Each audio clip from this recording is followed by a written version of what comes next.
How to Win Friends and Influence People. Buku klasik Dale Carnegie ini pertama kali terbit pada tahun 1936, tetapi hingga hari ini tetap menjadi salah satu panduan paling berpengaruh dalam seni berkomunikasi dan membangun hubungan. Carnegie menekankan satu kebenaran sederhana: kesuksesan pribadi maupun profesional lebih banyak ditentukan oleh cara kita memperlakukan orang lain, bukan hanya oleh kecerdasan atau keterampilan teknis. Pendekatan Carnegie bertolak dari pemahaman mendalam tentang psikologi manusia. Setiap orang ingin merasa dihargai, diakui, dan dimengerti. Maka strategi paling efektif bukanlah memaksa atau mendominasi, melainkan membangun kepercayaan melalui empati, apresiasi, dan komunikasi yang tulus. Dari cara sederhana seperti tersenyum, mengingat nama seseorang, atau mendengarkan dengan penuh perhatian, lahirlah hubungan yang lebih hangat dan pengaruh yang lebih kuat. Audiobook ini akan menuntun Anda menelusuri prinsip-prinsip abadi tersebut, lalu menerjemahkannya ke dalam praktik sehari-hari. Anda akan belajar bagaimana menghentikan kebiasaan mengkritik, bagaimana memenangkan hati tanpa harus berargumen, bagaimana membuat orang lain merasa penting, dan bagaimana memimpin dengan cara yang menginspirasi, bukan menekan. Lebih dari sekadar teori, inilah panduan aksi. Setiap bab menghadirkan ringkasan, konsep, dan langkah konkret yang bisa Anda terapkan langsung. Dengan begitu, How to Win Friends and Influence People tidak hanya menjadi bacaan, tetapi bekal nyata untuk memperkuat relasi, meningkatkan pengaruh, dan menumbuhkan kesuksesan yang berkelanjutan. Bab 1, Prinsip Dasar Interaksi Manusia dalam setiap hubungan, baik di kantor, keluarga, maupun lingkaran sosial, ada satu hukum tak tertulis yang memengaruhi cara orang merespons kita. Setiap manusia ingin merasa penting. Inilah fondasi yang dipahami Dale Carnegie saat menulis How to Win Friends and Influence People. Ia percaya jika kita mengabaikan kebutuhan dasar ini, kita akan kesulitan membangun hubungan yang sehat. Namun, jika kita menghargai dan menumbuhkannya, kita akan menemukan kunci untuk membina pertemanan, memperoleh pengaruh, dan menciptakan harmoni. Prinsip dasar interaksi manusia terdiri atas 3 hal penting: hindari kritik, berikan apresiasi tulus, dan dorong orang lain dengan motivasi, bukan paksaan. Mari kita uraikan satu persatu. Menghindari kritik, kecaman, dan keluhan. Kritik sering kita anggap sebagai alat untuk memperbaiki orang lain. Namun, kenyataannya kritik lebih sering menimbulkan resistensi daripada perubahan. Carnegie menekankan bahwa ketika seseorang dikritik, ia akan merasa diserang, dipermalukan, dan berusaha membela diri. Akibatnya, bukannya belajar, orang itu justru menutup diri. Pikirkan sejenak, kapan terakhir kali Anda dikritik keras? Mungkin niat orang yang mengkritik adalah baik, tetapi bagaimana rasanya? Tidak enak, bukan? Kritik biasanya melukai harga diri, dan harga diri adalah sesuatu yang ingin dipertahankan setiap orang. Carnegie mengingatkan, jika kita ingin membangun hubungan, mulailah dengan menahan diri dari kebiasaan mengeluh dan mencela. Alih-alih berkata, "Kamu salah besar," lebih baik gunakan pendekatan seperti, "Saya mungkin keliru, tapi mari kita lihat cara lain." Dengan mengubah nada, kita bukan hanya menghindari konflik, tetapi juga membuka ruang dialog. 2. Menghargai dengan tulus, bukan basa-basi. Setelah menahan kritik, langkah berikutnya adalah memberi penghargaan. Namun, Carnegie menekankan bahwa apresiasi harus tulus, bukan sekadar basa-basi. Orang bisa membedakan antara pujian yang keluar dari hati dan kata-kata manis yang dangkal. Menghargai dengan tulus berarti benar-benar memperhatikan kontribusi orang lain, sekecil apapun. Misalnya seorang rekan kerja yang selalu menyusun laporan dengan rapi. Alih-alih menganggap itu hal biasa, kita bisa berkata, "Terima kasih sudah membuat laporan ini sangat jelas." Itu memudahkan tim mengambil keputusan. Kalimat sederhana ini menumbuhkan rasa dihargai sekaligus memotivasi orang tersebut untuk terus berkontribusi. Carnegie mengutip banyak contoh dalam bukunya. Salah satunya bagaimana seorang pemimpin besar lebih memilih memberi apresiasi daripada hukuman. Hasilnya, orang-orang di sekitarnya merasa dihormati, bukan ditaklukkan. Kita hidup dalam dunia yang jarang memberi pujian tulus. Itulah sebabnya satu kata apresiasi bisa begitu berharga. Prinsip ini bukan hanya membangun hubungan lebih baik, tetapi juga mengubah suasana hati orang lain menjadi lebih positif. 3. Mendorong dengan motivasi, bukan paksaan. Kita sering ingin orang lain mengikuti arahan kita, tetapi Carnegie menunjukkan bahwa paksaan jarang berhasil dalam jangka panjang. Orang yang dipaksa cenderung menuruti dengan terpaksa, tanpa semangat, bahkan mungkin menyimpan dendam. Sebaliknya, jika kita mampu mendorong orang lain dengan motivasi, mereka akan bergerak dengan sukarela. Caranya, tunjukkan manfaat yang sesuai dengan kepentingan mereka. Jika kita ingin anak belajar dengan rajin, jangan hanya berkata, "Belajarlah karena itu kewajiban." Sebaliknya, hubungkan dengan apa yang mereka minati. Misalnya, jika kamu menguasai matematika ini, kamu bisa lebih mudah membuat game yang kamu sukai. Dalam konteks bisnis, seorang pemimpin yang ingin timnya bekerja keras bisa memotivasi dengan memberi gambaran bagaimana kontribusi mereka berdampak pada pelanggan, bukan sekadar mengejar angka target. Motivasi menyentuh hati, sedangkan paksaan hanya menekan permukaan. 4. Mengapa prinsip ini efektif? Ketiga prinsip dasar ini efektif karena sesuai dengan psikologi kebutuhan manusia. Menurut teori motivasi, setiap orang menginginkan tiga hal utama: rasa dihargai, rasa aman, dan rasa memiliki. Dengan menghindari kritik, kita melindungi rasa aman mereka. Dengan apresiasi tulus, kita memenuhi kebutuhan akan pengakuan. Dengan motivasi, kita menumbuhkan rasa memiliki tujuan bersama. Carnegie percaya keberhasilan dalam hubungan manusia bukan tentang menjadi licik atau manipulatif, tetapi tentang memahami kebutuhan dasar ini dan menghormatinya. Ilustrasi nyata bayangkan dua atasan berbeda. Yang pertama gemar mengkritik. Setiap kesalahan kecil diperbesar, setiap laporan diperbandingkan dengan nada sinis. Hasilnya, tim bekerja dalam ketakutan, kreativitas mati, dan hubungan rapuh. Atasan kedua memilih memberi arahan dengan apresiasi. Ia mungkin berkata, "Laporan ini sudah bagus, hanya ada satu hal kecil yang bisa diperbaiki agar lebih kuat." Kalimatnya membangun, bukan meruntuhkan. Hasilnya, tim merasa dihargai, berani mencoba, dan tumbuh lebih cepat. Dua pendekatan, dua hasil berbeda. Inilah bukti nyata bahwa prinsip dasar Carnegie bukan teori, melainkan realitas yang bisa kita lihat setiap hari. 6. Tantangan dan latihan praktis. Menerapkan prinsip ini tidak selalu mudah. Kita hidup dalam dunia penuh tekanan, dan seringkali refleks pertama kita adalah mengkritik. Maka butuh latihan sadar untuk mengubah kebiasaan. Carnegie memberi tantangan sederhana. Selama 1 minggu, hindari kritik dalam bentuk apapun. Setiap kali muncul dorongan untuk mengkritik, ganti dengan pertanyaan atau apresiasi.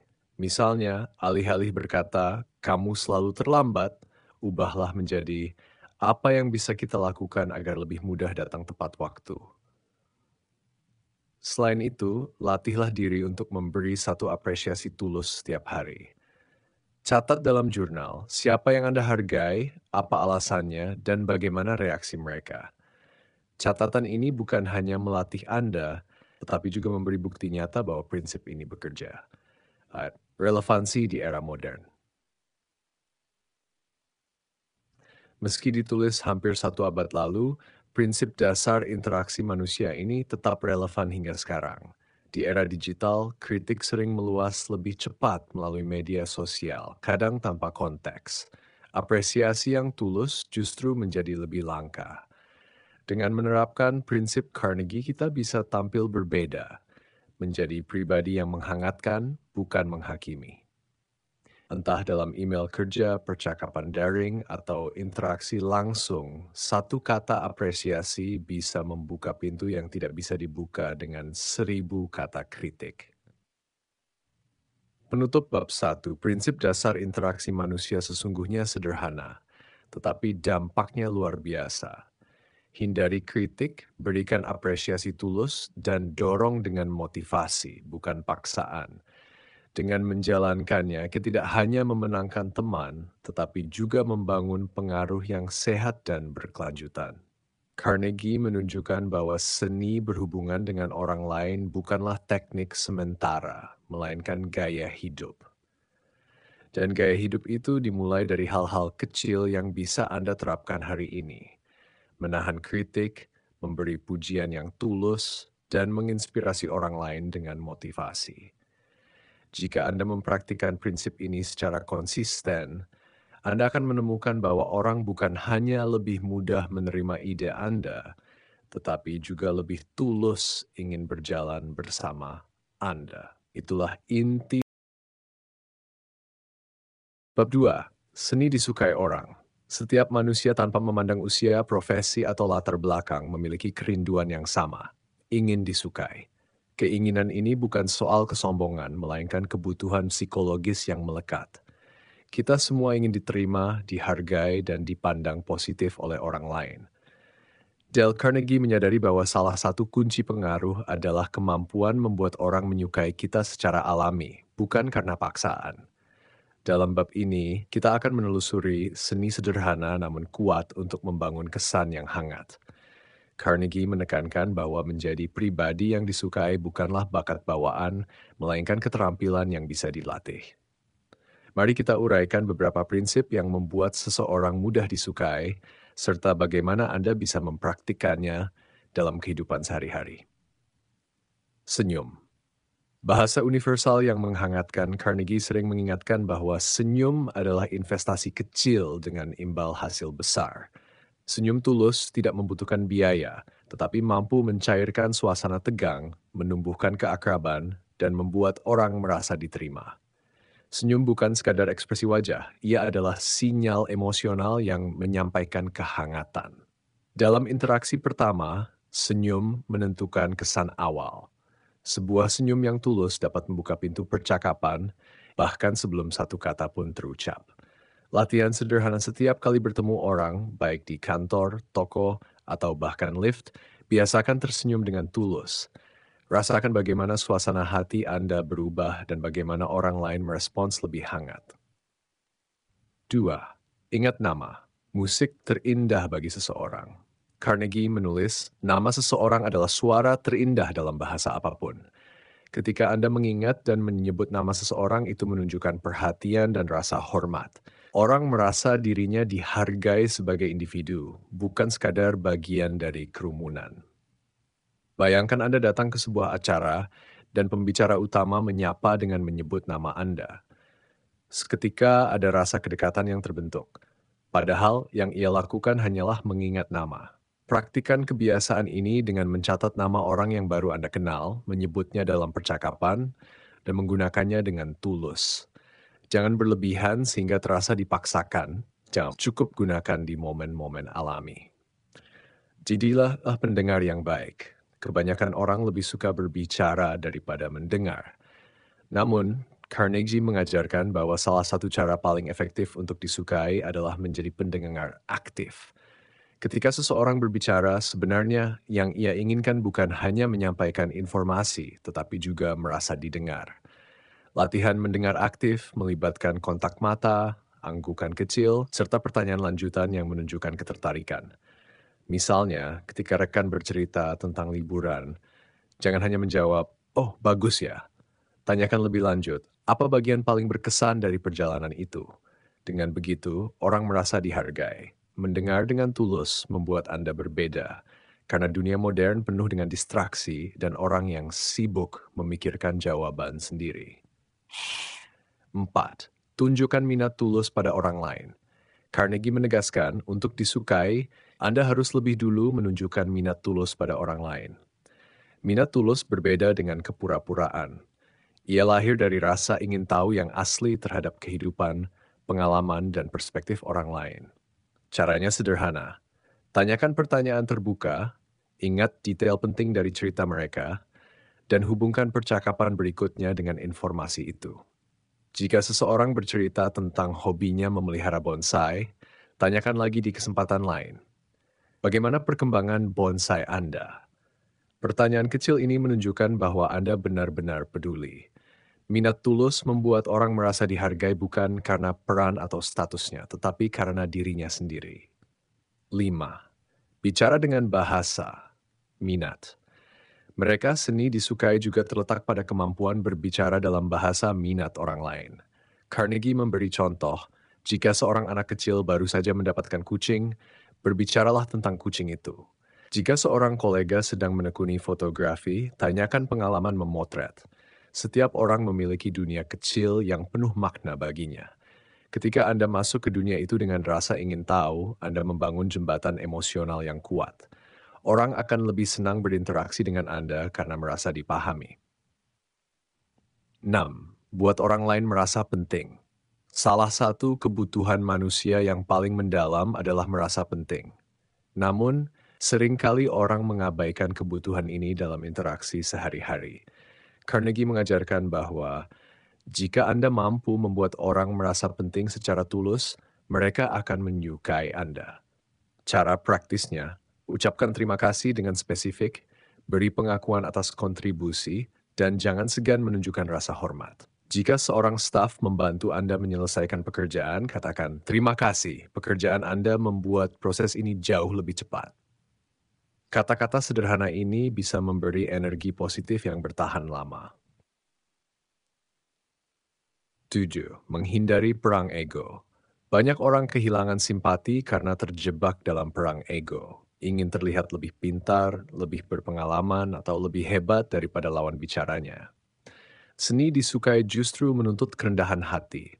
Carnegie menekankan bahwa lebih baik membuat orang merasa unggul dalam bidang tertentu daripada berusaha menunjukkan bahwa Anda lebih baik. Ketika orang merasa dihormati, mereka akan membuka diri.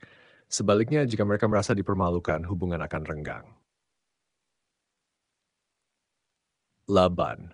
Latihan praktis mingguan. Untuk membantu menerapkan seni disukai, berikut latihan praktis. Hari Senin, mulailah hari dengan senyum pada setiap orang yang Anda temui.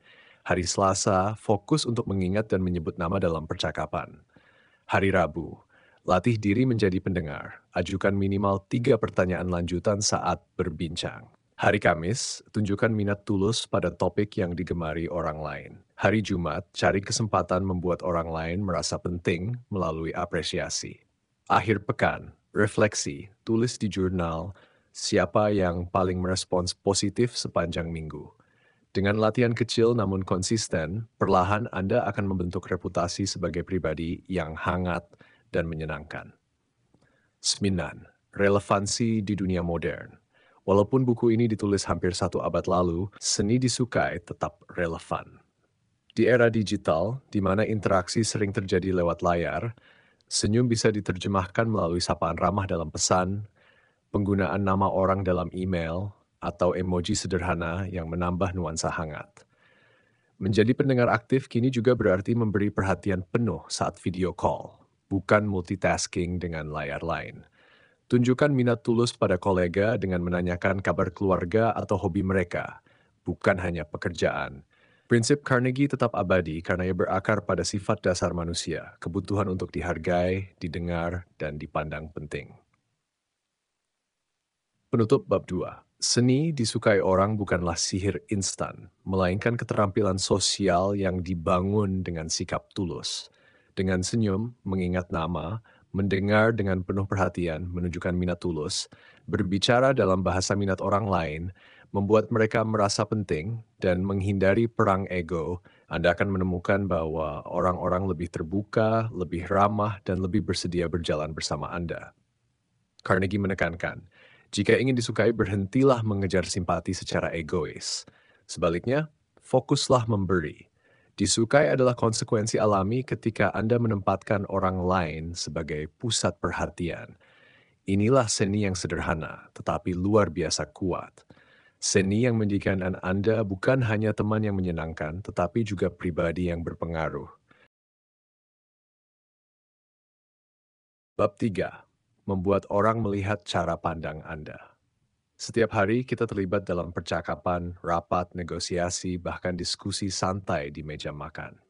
Di balik semua itu, selalu ada potensi perbedaan pendapat. Kita ingin orang lain melihat dunia sebagaimana kita memandangnya. Namun, seringkali usaha ini berubah menjadi perdebatan sengit, penuh argumen, dan meninggalkan luka. Dale Carnegie mengingatkan, memenangkan hati orang jauh lebih penting daripada memenangkan perdebatan. Bab ini membahas seni membuat orang lain melihat cara pandang kita tanpa merasa dipaksa. Prinsipnya sederhana, gunakan pendekatan yang menghargai, bukan menekan. Membangun rasa ingin tahu, bukan menyalahkan konflik. Mari kita gali lebih dalam. Yang dasar mulai dengan pujian dan pengakuan. Carnegie menekankan pentingnya memulai percakapan dengan catatan positif. Sebelum kita menyampaikan kritik, ide, atau sudut pandang baru, mulailah dengan mengakui hal-hal yang baik. Mengapa? Karena manusia lebih reseptif ketika mereka merasa dihargai. Bayangkan seorang manajer ingin mengoreksi laporan stafnya. Jika ia langsung berkata, laporan ini salah total, staf akan defensif. Namun jika ia mulai dengan, saya suka bagaimana Anda menyusun data ini dengan jelas, ada satu bagian kecil yang bisa kita sempurnakan, reaksi staf akan jauh lebih terbuka.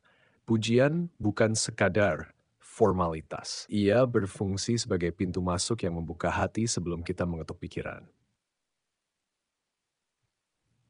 Jangan langsung mengatakan, kamu salah.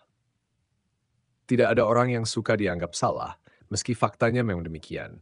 Kata-kata kamu salah menyalakan alarm ego. Orang akan segera berusaha mempertahankan dirinya, bahkan ketika bukti sudah jelas.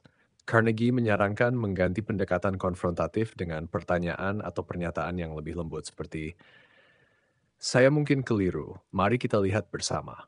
Bagaimana jika kita pertimbangkan cara ini? Menurutmu, apakah ada pendekatan lain yang lebih efektif? Dengan menyingkirkan kalimat yang menyerang, kita mengubah percakapan dari medan perang menjadi arena kolaborasi. 3. Ajukan pertanyaan, bukan perintah. Salah satu cara paling ampuh untuk membuat orang melihat sudut pandang kita adalah dengan melibatkan mereka melalui pertanyaan. Pertanyaan membuka ruang berpikir dan membuat orang merasa dihargai sebagai bagian dari solusi. Misalnya, alih-alih berkata, kamu harus mengubah cara ini, kita bisa bertanya, bagaimana kalau kita coba alternatif ini, apa menurutmu ada kelebihannya? Pertanyaan ini tidak hanya memancing fleksi, tetapi juga membuat orang lebih mungkin menyetujui karena merasa ide tersebut lahir dari proses bersama. Bangun rasa ingin tahu. Bukan debat Carnegie menekankan bahwa argumen jarang sekali berakhir dengan perubahan sikap. Bahkan ketika Anda menang, lawan bicara seringkali tetap berpegang pada pendapatnya. Hanya saja ia memilih diam untuk menghindari konflik lebih lanjut. Solusinya adalah membangun rasa ingin tahu. Alih-alih menyodorkan kesimpulan, ceritakan kisah atau beri ilustrasi yang membuat orang penasaran. Biarkan mereka menarik kesimpulan sendiri. Ketika kesimpulan lahir dari pikiran mereka, dampaknya lebih mendalam daripada sekadar menerima perintah. 5. Akui kesalahan dengan cepat dan tulus. Tidak ada orang yang sempurna. Mengakui kesalahan bukan tanda kelemahan, melainkan kekuatan.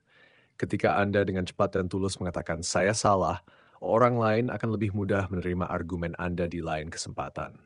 Carnegie menulis bahwa pengakuan kesalahan menurunkan tembok pertahanan orang lain. Alih-alih sibuk menyerang Anda, mereka justru akan menghormati kejujuran Anda. Bahkan seringkali orang menjadi lebih berempati dan mau bekerja sama. 6. Biarkan ide terlihat sebagai milik mereka. Seni membuat orang menerima sudut pandang kita bukan hanya soal menyampaikan ide dengan baik, tetapi juga membuat mereka merasa memiliki ide itu. Jika seseorang merasa bahwa solusi datang dari dirinya, ia akan lebih bersemangat untuk melaksanakannya. Contoh praktis, seorang pemimpin tim yang ingin meningkatkan produktivitas bisa memulai diskusi dengan, "Menurut kalian, apa cara terbaik agar kita bisa bekerja lebih efisien?"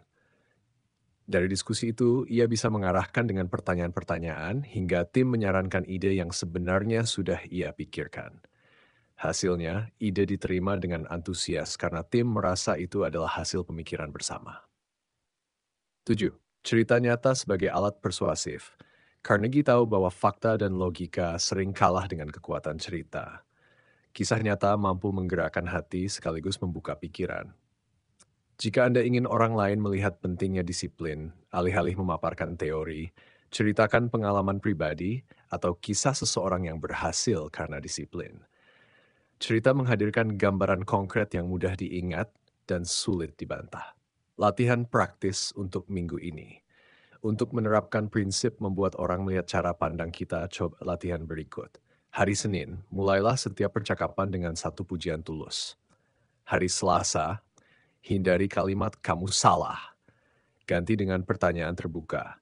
Hari Rabu, dalam rapat atau diskusi, tanyakan pendapat orang lain sebelum menyampaikan ide Anda. Hari Kamis, gunakan cerita pendek untuk mendukung argumen Anda. Hari Jumat, jika Anda melakukan kesalahan, akui dengan cepat tanpa mencari alasan. Akhir pekan, refleksikan apakah interaksi Anda lebih harmonis dan orang lebih mudah menerima pandangan Anda. 9. Relevansi di era modern. Di era media sosial, perdebatan seringkali meledak menjadi perang komentar. Prinsip Carnegie justru semakin relevan. Jangan langsung mengkritik, jangan menyerang, dan gunakan empati. Ketika Anda berkomentar di forum online, cobalah memulai dengan kalimat, "Saya setuju dengan beberapa poin Anda, hanya ada satu hal yang menurut saya bisa dipertimbangkan." Kalimat ini lebih membuka ruang dialog daripada Anda salah besar. Dalam dunia kerja jarak jauh di mana komunikasi banyak berlangsung melalui email atau chat, prinsip ini juga krusial. Nada tulisan bisa mudah disalahartikan. Dengan memilih kata yang lembut, memulai dengan apresiasi, dan menghindari kata-kata keras, Anda menjaga keharmonisan tim. Penutup bab 3 membuat orang melihat cara pandang Anda bukanlah tentang memenangkan argumen, melainkan tentang membangun pemahaman bersama. Mulailah dengan pujian, hindari kata-kata yang menyerang, ajukan pertanyaan, ceritakan kisah yang menginspirasi, akui kesalahan dengan tulus, dan biarkan orang lain merasa memiliki ide. Carnegie mengajarkan bahwa seni persuasif sejati adalah ketika orang mengikuti ide Anda tanpa merasa dipaksa. Mereka mengikuti karena mereka ingin, bukan karena mereka harus. Dan itu hanya mungkin jika Anda menghargai mereka sebagai manusia yang punya harga diri, bukan sekadar objek untuk dimenangkan. Jika prinsip ini dipraktikkan secara konsisten, Anda akan menemukan bahwa dunia sosial Anda berubah, konflik berkurang, kepercayaan meningkat, dan orang-orang di sekitar Anda akan lebih terbuka menerima cara pandang Anda. Pada akhirnya inilah inti membangun pengaruh, bukan dominasi, melainkan kerjasama.